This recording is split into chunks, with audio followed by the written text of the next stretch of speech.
أعوذ بالله من الشيطان الرجيم بسم الله الرحمن الرحيم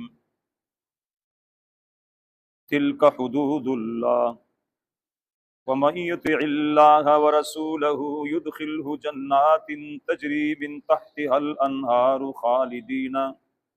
خالدين فيها وذلك الفوز العظيم ومن يعص الله ورسوله ويتعد حدوده يدخله نارا خالدا فيها وله عذاب مهين۔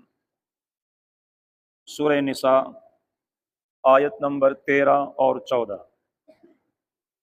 گزشتہ آیتوں کے ساتھ تعلق، ربط اور جوڑ اس انداز سے ہیں کہ گزشتہ آیتوں میں میراث کے احکامات ذکر ہو گئے۔ اب یہاں ان آیتوں میں ان احکامات کی مزید تاکید ہو رہی ہے اور دو طبقوں کا ذکر ہو رہا ہے، ماننے والے یعنی اللہ کے احکامات پر عقیدہ رکھنے والے اور عمل کرنے والے، ان کے لیے ثواب کا ذکر، اور جو اللہ کے احکامات کو مانتے ہی نہیں ہیں یا عمل میں نہیں لاتے، ان کے لیے عذاب کا تذکرہ۔ خلاصہ ان دو آیتوں کا یہ ہے، مضمون کے اعتبار سے بشارت اخروی ہے اور تخویف اخروی ہے۔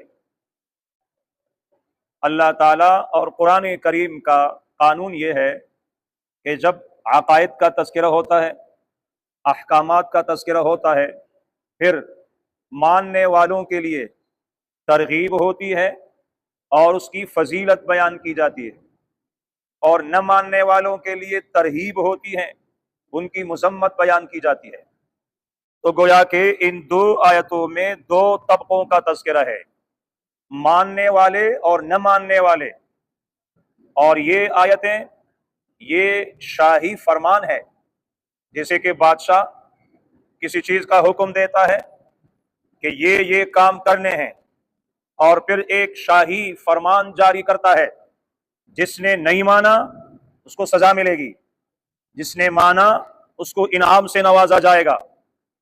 تو فرمایا تلک حدود اللہ، تلک یہ احکام مذکورہ کا قید لگانا پڑے گا، ورنہ تلک یہ تو پھر مفرد کے لیے، ما قبل میں تو بہت سارے احکامات ذکر ہو گئے، تو تلک یہ احکامات مذکورہ حدود اللہ، اللہ تعالیٰ کے ضابطے ہیں، اللہ کے حدود ہیں۔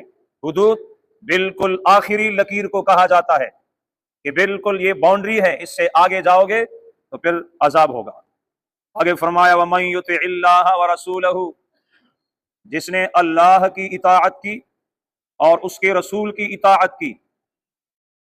ماقبل کو دیکھا جاتا ہے، سیاق و سباق کو دیکھا جاتا ہے، جہاں تقوی کا ذکر آتا ہے ہر جگہ تقوی کا مضمون کے ساتھ الگ الگ ترجمہ ہوتا ہے۔ یہاں من یطع اللہ ورسولہ، یہاں اطاعت سے مراد احکام میراث میں اطاعت ہے بھائی، اس لیے کہ ماقبل گزشتہ میں چونکہ میراث کے احکام کا ذکر ومن یطع اللہ، اور جو اللہ کی اطاعت کرے، ورسولہ اور اللہ کے رسول کی اطاعت کرے، معنی یہ ہے کہ میراث کے احکامات کا عقیدہ رکھے اور اس کو عمل میں لائے۔ یدخلہ، اللہ تعالیٰ اس کو داخل کرے گا جنات باغات میں، تجری بہتی ہے من تحتہا اس کے نیچے الانہار نہریں، خالدین فیہا ہمیشہ ہمیشہ اس میں رہیں گے۔ تو یہ اللہ اور اللہ کے رسول کی اطاعت کا نتیجہ، وذالک الفوز العظیم، یہ بہت بڑی کامیابی ہے، جنت میں داخل ہونا ہمیشہ ہمیشہ کے لیے۔ ومن یعص اللہ، یہ تخویف اخروی ہے۔ ومن یعص اللہ، جو اللہ تعالیٰ کی نافرمانی کرے، ورسولہ اور اللہ تعالیٰ کے رسول کی نافرمانی کرے، یہاں عصیان سے مراد کامل درجہ مراد ہے، یہاں عصیان سے مراد عصیان کا کامل درجہ ہے کفر۔ اس پر قرینہ کیا ہے؟ وَيَتَعَدَّ حُدُودَهُ، یہ اس پر قرینہ ہے۔ جو اللہ کی نافرمانی کرے، اللہ کے رسول کی نافرمانی کرے، وَيَتَعَدَّ حُدُودَهُ، معنی یہ ہے کہ لم يعتقد احکامہ، جو اللہ تعالیٰ کے احکامات ہیں، جو رسول اللہ صلی اللہ علیہ وسلم کے ذریعے سے پہنچے ہیں، ان کو سرے سے مانتے ہی نہیں ہیں۔ معنی یہ ہے کہ دو قسم کے لوگ ہیں، ایک وہ ہیں کہ میراث کے حکم کو سرے سے مانتے ہی نہیں ہیں، بہن کو میراث میں حصہ دینا سراسر اس کا انکار کرتے ہیں، تو بھائی حلال کو حرام کہنا، حرام کو حلال کہنا اور ایک حکم کو نہ ماننا یہ کفر ہوتا ہے۔ جو لوگ میراث کے احکامات کو مانتے ہی نہیں ہیں تو پھر عصیان کا کامل درجہ مراد ہے کفر۔ من لم يحکم بما انزل اللہ فاولئک هم الکافرون، مانا من لم یعتقد، ایک آدمی ہے وہ میراث کے حکم کو مانتا تو ہے لیکن عمل میں نہیں لاتا، پھر وہ فاسق ہے، پھر وہ گناہگار ہے۔ وَيَتَعَدَّ حُدُودَهُ يُدْخِلْهُ نَارًا، اللہ تعالیٰ اس کو آگ میں داخل کرے گا، خالداً فیہا، ہمیشہ ہمیشہ رہے گا اس میں۔ تو يُدْخِلْهُ نَارًا، دو قسم کے آدمی، میراث کے حکم کو مانتا ہی نہیں ہے تو ہمیشہ جہنم میں ہوگا۔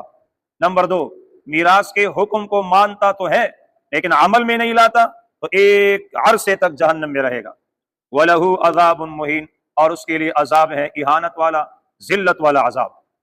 تو شاہی فرمان آ گیا کہ میراث کے حکم کو ماننا پڑے گا، مانو گے ہمیشہ جنت میں رہو گے، مزے کرو گے، اگر بالکل انکار کرو گے جہنم میں جاؤ گے، اور اگر مانتے تو ہے لیکن عمل میں نہیں لاتے پھر یہ فسق ہے اور پھر یہ بہت بڑا گناہ ہے۔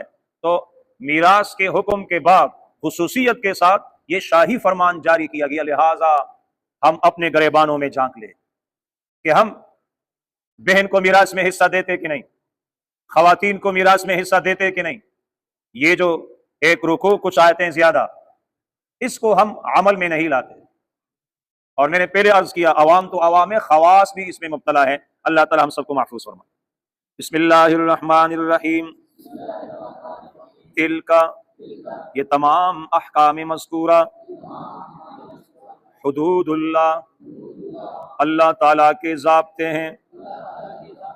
وَمَن يُطِعِ اللَّهَ، اور جس نے اللہ کی اطاعت کی، وَرَسُولَهُ، اور اس کے رسول کی اطاعت کی، يُدْخِلْهُ، اللہ اس کو داخل کرے گا، جنات، باغات میں، تجری، بہتی ہیں، من تحتها، ان کے نیچے، الانہار، نہریں، خالدین، ہمیشہ رہیں گے، فیہا، ان جنات میں، وذالک الفوز العظیم،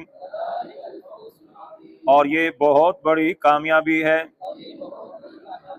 ومن یعص اللہ، اور جس نے اللہ کی نافرمانی کی، ورسولہ، اور اللہ کے رسول کی نافرمانی کی، ویتعد، اور تجاوز کیا، حدودہ، اللہ کے ضابطوں سے، یدخلہ، اللہ اس کو داخل کرے گا، نارن، آگ میں، خالدن فیہا، ہمیشہ اس میں رہے گا، وَلَهُ، اور اس